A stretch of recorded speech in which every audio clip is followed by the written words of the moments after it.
My guest this week on the Europe Conversation is EU Foreign Policy Chief Kaja Kallas. I talked to her about the unprecedented step by the European Commission to propose sanctioning trade with Israel over its war in Gaza. She tells me how she's calling on Germany and Italy and other EU member states to support the measure. EU Foreign Policy Chief Kaja Kallas, thank you very much for joining us on the Europe Conversation. Thank you for having me. Now, we have this unprecedented announcement by the European Commission to suspend trade provisions within the EU-Israel Association Agreement. I mean, can you tell us a little bit more of the details on this? Because, of course, it is unprecedented, but the other question is, will it pass amongst the member states? Well, that is always the question. Remember, in July, I gave the options to European Council, also the foreign ministers, what are the tools to really pressure Israeli government to change course. Because if everybody agrees on the diagnosis, then the question to us is, what do we do about this? And then now the proposals are on the table. One of them is suspension of the trade part of the association agreement. We have a trade of 42.6 billion euros with Israel in 2024. So it is a significant amount. And when it comes to the preferential treatment, then 37% of that trade really has the preferential treatment. So definitely this step will have a high cost for Israel. Now the question you posed is very correct. Will it pass in the Council? So just to confirm, 37% of 42 billion is what's on the table? It's the preferential treatment under this association agreement. So goods coming from Israel will have duties applied to them? Yes. Okay. Well, one of the main countries blocking all of this, because it's a qualified majority rather than a unanimous vote on this particular proposal, is Germany. And it has been consistently for the last 2 years. What do you say to the German government if it decides to block this again?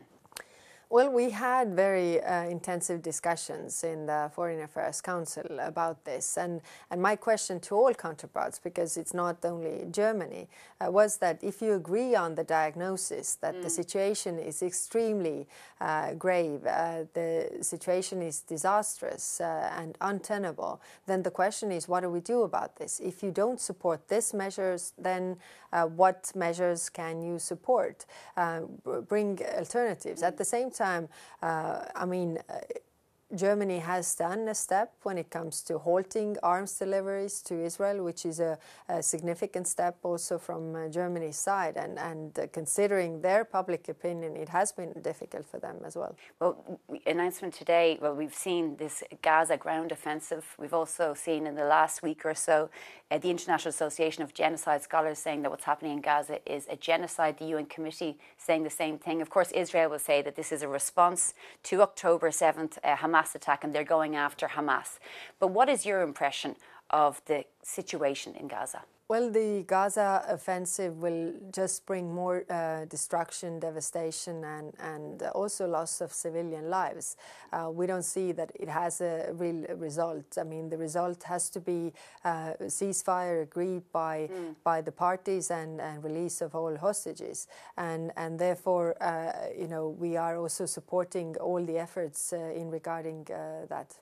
And we know it's for the courts to decide if a genocide is taking place, but what's your own impression, given these organisations that are coming out and saying that a genocide is happening and that the Genocide Convention itself says that everybody has a positive obligation to prevent genocide? Yeah.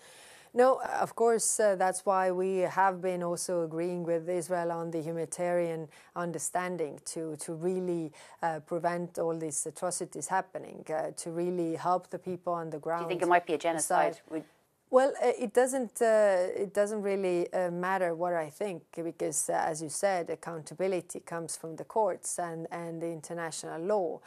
So these institutions have stated that this is the analysis, and of course it's up to the courts to decide what is the really accountability for that. Okay, you made an agreement with Israel just earlier in the summer to substantially increase the amount of humanitarian aid, border crossings and so on, or crossings to allow more trucks come in, but that has not materialised, not in the way that it was agreed, because you must be seriously disappointed, because at one point there was hope that some people could be saved, but in actual fact, days after, moments after that agreement was signed, or wasn't even signed or was agreed, We saw children being killed at humanitarian sites trying to get water.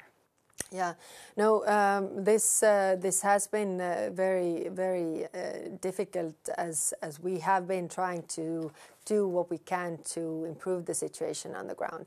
Now, the understanding that we had many elements. I mean, more trucks getting in. Before July, it was 0 trucks getting in with humanitarian aid. After that, we had altogether over 2,090-something trucks getting in. So it's more than 0, but it's not enough. I agree with you. Also, the reparation of critical infrastructure, the water desalination, the water coming into Gaza, also opening of the border crossings and the routes of Jordan and Egypt. So we saw the implementation of that, but still, I mean, it was not enough. And at the same time, the actions of really shooting at the people in the line of getting humanitarian aid, I mean, that does not go in the right direction, and that's why we are trying to put the pressure on the Israeli government to change the course. And there was 0 trucks coming into Gaza. I mean, like literally no food going in, no baby formula, no nothing. Before July. Yeah. After that, yes, there was more. Israel also attacked in Qatar Hamas leaders amid these hostage negotiations, peace negotiations. Even Israel's greatest ally, the United States, has been very critical of that. I mean, what does that do for the chance of ending the situation? Well, we see that there is no military solution to that conflict. Otherwise, it would have been already achieved. If we look at this, what is going on in Gaza, so we really support all the diplomatic efforts to achieve ceasefire and also the release of hostages. Unfortunately, we are not there. And we've heard from the Spanish Prime Minister Pedro Sanchez that Israel needs to be essentially frozen out from all sporting and cultural events. We've seen some countries, the Netherlands, Ireland and so on, saying that they won't attend the Eurovision if Israel is allowed to do that. What's your own opinion about that freezing out of Israel? A bit like the way South Africa was during the apartheid era. Yeah. Well, it's also what should be with the Russian athletes, and has been also the steps that have been taken. I mean, this is clearly giving the messages of the international isolation that, you know, the public of different countries, of those countries, is not supportive of what Israeli government is doing. What I want to really stress is that we also see the manifestations in Israel. It's not the Israeli people, but it's the Israeli government that has taken such actions that are creating also the situation in our public opinion to go against this. Do you think that they could be branded, or there's something anti-Semitic about this approach, though, to freeze Israelis out?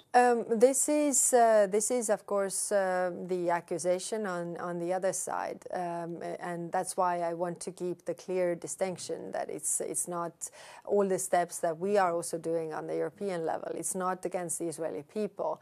It's to change the pressure the Israeli government to change course. Now, from a Ukrainian point of view, we had those 19 drone incursions into Poland. We also had one last night over the presidential palace. Really, the feeling is that Putin is no longer risk averse when he's doing things like this. Yeah. No, Putin is clearly testing the West, how far he can go. And now it's up to us what is our response and how strong that is, how far we let them. What we have to keep in mind is that Putin also wants to sow fear inside our societies so that our governments would refrain from supporting Ukraine. Because, you know, saying that, you know, you don't want this war here, so don't support Ukraine, let the Russians have what they want. But this is a wrong approach, because this is exactly what Russians want, that they will get and the aggression will pay off. They will get what they want in Ukraine, and then we are all in danger. I think we have to keep that in mind. But he's also trying to pinpoint the difference in NATO between the United States approach and the European approach as well. And that's obviously concerning, is it? Absolutely, and that's why our response should be unity, because he wants to divide us. That's very clear. He wants to divide us in the transatlantic relationship, but also divide us, in Europe, because when we are divided, we are weaker. That's very clear. So our response should be that we are not letting him do that. But isn't he right, though? I mean, the United States hasn't applied any sanctions since the Trump administration on Russia. Any sort of the threats against Russia around ceasefires, around impacts of not having a ceasefire, they haven't materialised. Donald Trump has not done anything, and there's no sign of any security guarantees. Yes, if we look at the peace efforts that President Trump has done, I mean, Putin is just mocking all those efforts. I mean, if you think about the meetings in Alaska, what happened afterwards is just Putin increased its attacks. It was the biggest ever aerial attack against Ukraine, now incursion against Poland. It should give us all a very clear understanding what we are up against, and we are, of course, in contact with our transatlantic partners to have the unity and cooperate also regarding sanctions, because if we want this war to stop, then we should put the pressure on the one who actually wants war, which is Russia. And what if this happens again, more incursions, particularly because the expensive nature of trying to shoot these down is massive for Poland and NATO, these small drones which are inexpensive, costing a huge amount to defend European territory?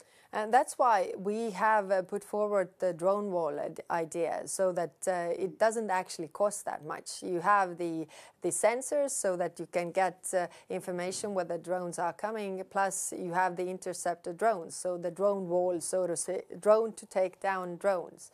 And that doesn't cost that much, and we have proposed that. And I yesterday was in NATO talking to Sakur also how we can cooperate regarding this, because our interests are very much aligned. Okay, EU Foreign Policy Chief Kaja Kallas, thank you very much for joining us on the Europe Conversation. Thank you.